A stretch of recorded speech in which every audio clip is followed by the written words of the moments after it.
presidente Jair Bolsonaro inaugurou nesta quinta-feira uma extensão da Ferrovia Norte-Sul e o terminal ferroviário de São Simão, em Goiás. As obras foram concluídas, vão facilitar o escoamento da produção agrícola do sudoeste goiano ao Porto de Santos. Anali é uma das raras mulheres na profissão de maquinista. Ela foi a primeira a conduzir uma locomotiva no novo trecho da Ferrovia Norte-Sul e a utilizar o recém-inaugurado terminal de São Simão. Eu me sinto muito privilegiada por utilizar esse terminal, por ser maquinista e transportar as cargas do Brasil. O terminal de São Simão possui infraestrutura moderna e 6 silos para armazenamento de grãos. Vai ser o primeiro dos terminais da Malha Central, que vão significar uma saída logística muito importante para os estados de Goiás e Tocantins. Aqui do terminal de São Simão sairão aproximadamente 5,5 milhões de toneladas de soja, milho e farelo por ano. Este é o primeiro terminal que conecta o estado de Goiás à malha de trens paulista e ao principal porto brasileiro, o Porto de Santos. Os 172 quilômetros de ferrovias entregues ligam o terminal de São Simão, em Goiás, à cidade de Estrela do Oeste, em São Paulo. Esse trecho faz parte da Ferrovia Norte-Sul e é apenas uma parte dos mais de 1.500 quilômetros previstos para estarem 100% operacionais até julho deste ano, entre as cidades de Porto Nacional, em Tocantins, e Estrela do Oeste, em São Paulo. Mais de 700 milhões de reais investidos nesse segmento, que vai começar a transformar a realidade local, a vida das pessoas. Temos um time maravilhoso de ministros, de secretários, entre outros servidores, que realmente tudo fazem para que a iniciativa privada cada vez mais tenha liberdade e possa investir no Brasil. E o governo federal prevê a concessão de 2 ferrovias em 2021, além da renovação de contrato de uma outra.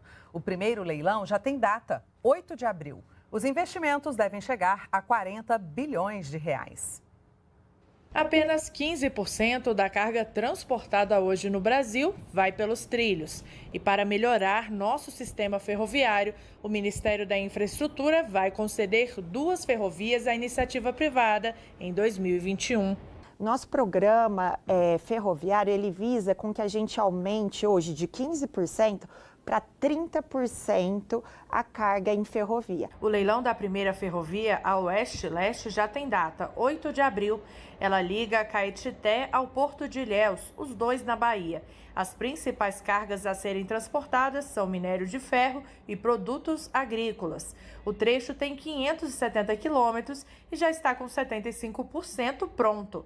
O vencedor terá que investir 3,5 bilhões e ganha o direito de operar a ferrovia por 35 anos. A segunda concessão será da Ferrogrão, projeto que prevê a construção de uma ferrovia ligando a produção do norte do Mato Grosso aos portos de Miritituba, no Pará.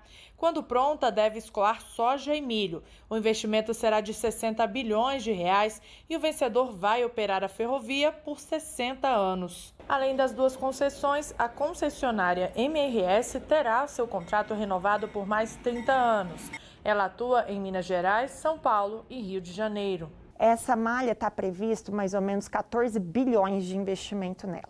E ela vai ter investimentos importantes como novos terminais de carga, tanto no Rio de Janeiro quanto em Minas Gerais. E um investimento super importante em São Paulo, que é a segregação da malha que a gente tem entre a malha ferroviária e a malha de transporte de passageiro. O setor ferroviário hoje está vivendo um boom de investimentos em um momento, um ciclo absolutamente virtuoso. Esses investimentos, eles têm condição plena de alterar, de fato, a matriz de transportes do país.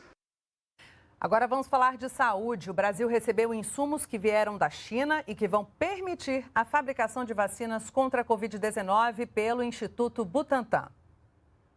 A remessa do insumo farmacêutico ativo, IFA, chegou ao Brasil pelo aeroporto de Guarulhos, em São Paulo, nesta quinta-feira.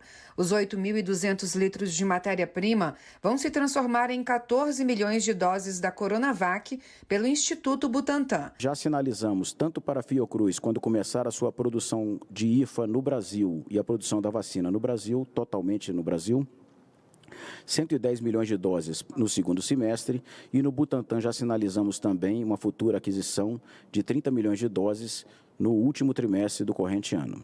O Ministério da Saúde também negocia a compra de vacinas da Janssen, além de imunizantes da Pfizer.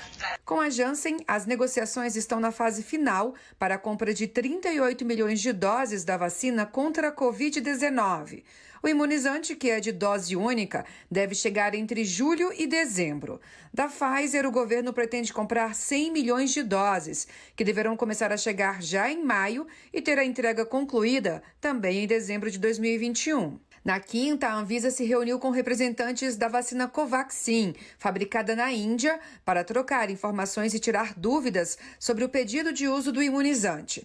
Em audiência no Senado Federal, o presidente da Anvisa destacou a eficiência da agência na aprovação de vacinas. Fizemos também o registro da vacina da Pfizer em 17 dias, prazo recorde também no mundo. A Anvisa recebeu nesta quinta-feira o pedido do Butantan para o início de testes clínicos com soro que o Instituto desenvolve para tratar pessoas com Covid-19. Segundo a agência, a solicitação já está em análise, mas o Butantan ainda precisa apresentar alguns documentos para essa aprovação. Vamos falar de economia. O Senado aprovou nesta quinta-feira a PEC emergencial que vai permitir ao Poder Executivo pagar o auxílio emergencial sem comprometimento do teto de gastos e o limite do endividamento do governo federal.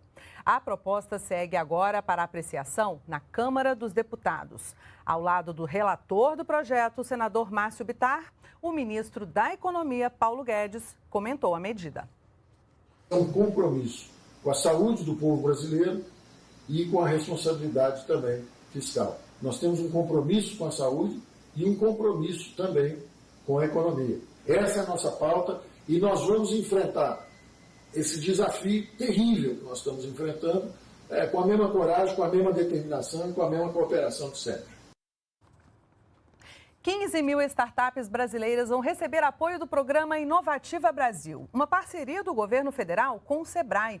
O investimento chegará a 44 milhões de reais para projetos inovadores que ainda estão em fase inicial.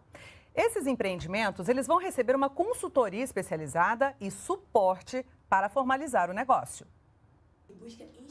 A startup pensada pela Emily quer melhorar o trabalho de catadores, conectando cooperativas de reciclagem a estabelecimentos geradores de resíduos. Para virar realidade, a ideia precisa de apoio.